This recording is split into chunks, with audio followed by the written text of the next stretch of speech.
Acara pernikahan Putri Habib Rizik Syihab dan acara Maulid Nabi yang menimbulkan kerumunan massa berbuntut panjang. Acara ini dinilai telah melanggar protokol kesehatan, di mana Menko Polhukam Mahfud MD menyebutkan bahwa Gubernur DKI Jakarta lah yang seharusnya bertanggung jawab atas penegakan protokol kesehatan di ibu kota. Kasus kemudian berlanjut dengan pemanggilan Anies Baswedan ke Polda Metro Jaya untuk dimintai klarifikasi. Polisi berpegang pada Undang-Undang Nomor 6 tentang kekarantinaan wilayah, di mana pelanggaran bisa dipidana 1 tahun sesuai pasal 93. Hal ini kemudian menjadi kontroversi, di mana sejumlah pakar hukum tata negara menganggap undang-undang tersebut tidak mengatur soal protokol kesehatan dan tidak adanya unsur pidana dalam peristiwa tersebut. Lalu, setelah menyasar ke Anies Baswedan, kepada siapa lagi bola panas pelanggaran protokol kesehatan ini bergulir? Tim TV One mengabarkan.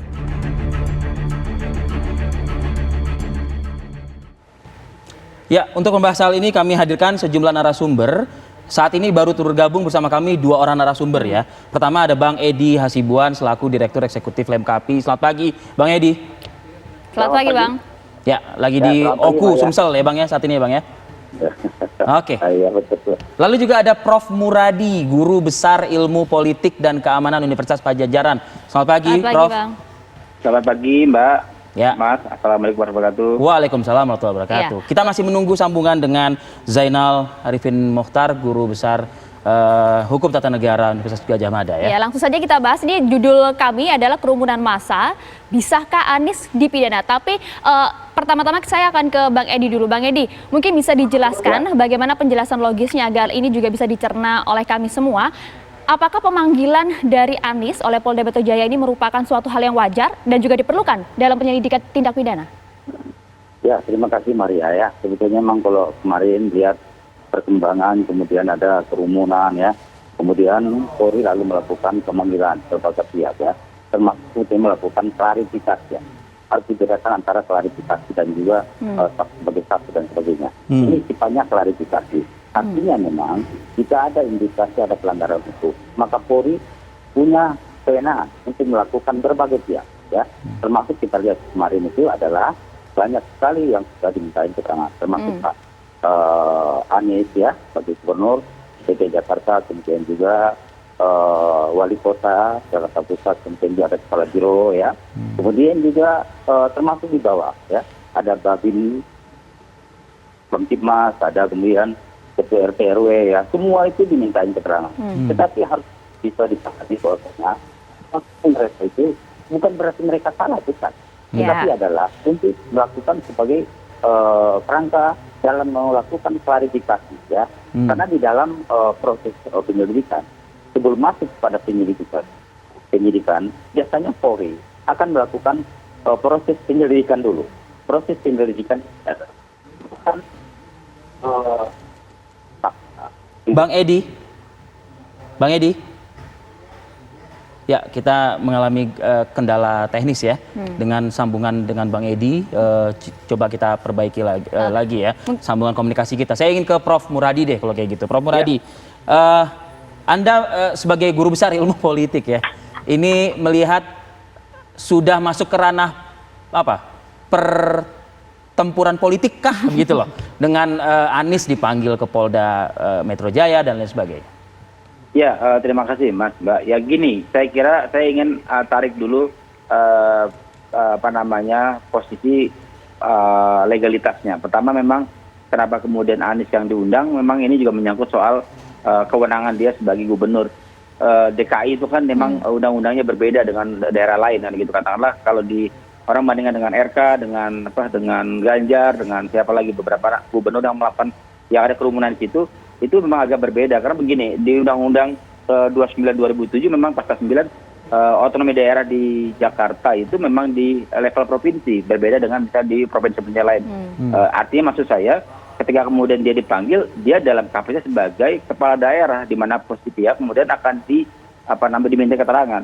Hal yang sama kemudian juga misalnya apakah kemudian RK atau misalnya Ganjar akan dipanggil, lihat konteksnya karena memang di situ baseline dari otonomi daerah di kabupaten kota memang yang punya kewenangan melakukan pengaturan PSBB, kemudian perda dan sebagainya memang ada di level kabupaten kota. Maksud saya ini yang kemudian harus diluruskan dulu. Nah, nanti apakah kemudian Anies itu didorong menjadi masuk ranah pidana atau masuk ranah politik, saya kira nanti teman-teman yang memang di bidang hukum yang akan menjelaskan. Tapi buat saya sebenarnya ini masih jauh dari rangkaian yang disebut sebagai dua hal tadi. Apakah dia masuk dalam ranah pidana atau ranah politik? Kalau buat saya itu poin pertama itu. Yang kedua, kalau kemudian diambil dalam konteks siapa yang paling bertanggung jawab, memang kita lihat juga misalnya perdanya kan nggak ada di Jakarta, perda wali kota gitu ya, karena memang semua otonomi ataupun kewenangan dari gubernur. Wali kota hanya dialah angkat sebagai bagian dari administrasi pemerintahan provinsi. Nah, sementara itu yang kemudian tidak terjadi di misalnya di Bogor katakanlah. Bogor bupati otomatis dia akan dipanggil karena dia menerbitkan perda dan upaya menegakkan PSBB dan sebagainya begitu. Ya. Nah, itu dia makanya. Jadi tafsir publik ya, tafsir politik publik gitu menjadikan ini kok semakin panas di DKI Jakartanya. Ada apa? Kan begitu kan Prof Muradi, Ridwan Kamil yang juga wilayahnya masuk di Kabupaten Bogor, daerah Megamendung, sampai detik ini belum ada bunyi-bunyiannya begitu. Nah, sekali lagi bagaimana meluruskan stigma di publik soal hal ini Prof Muradi? Iya, saya bilang tadi undang-undangnya berbeda. Yang digunakan undang-undang provinsi lain ya, itu kan otonomi daerah di level kabupaten kota. Katakanlah Undang-Undang 32 2014 kan menegaskan itu.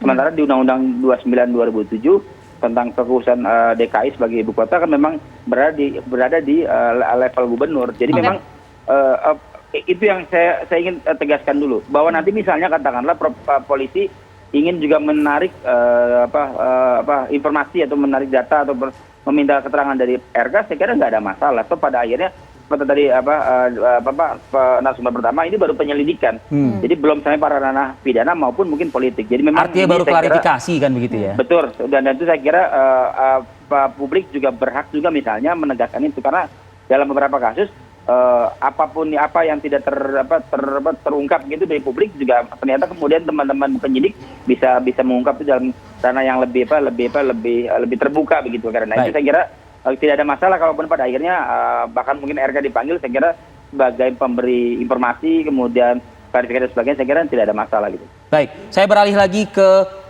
Bang Ferry Amsari. Ini Guru Besar Hukum Tata Negara Universitas Andalas. Selamat pagi. Assalamualaikum Bang Ferry.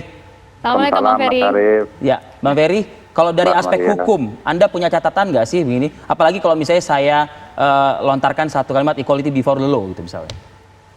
Iya, saya merasa upaya menggiring upaya-upaya penegakan kedisiplinan sosial, terutama berkaitan dengan pandemik ini, sudah masuk ke ruang yang sangat politis ya.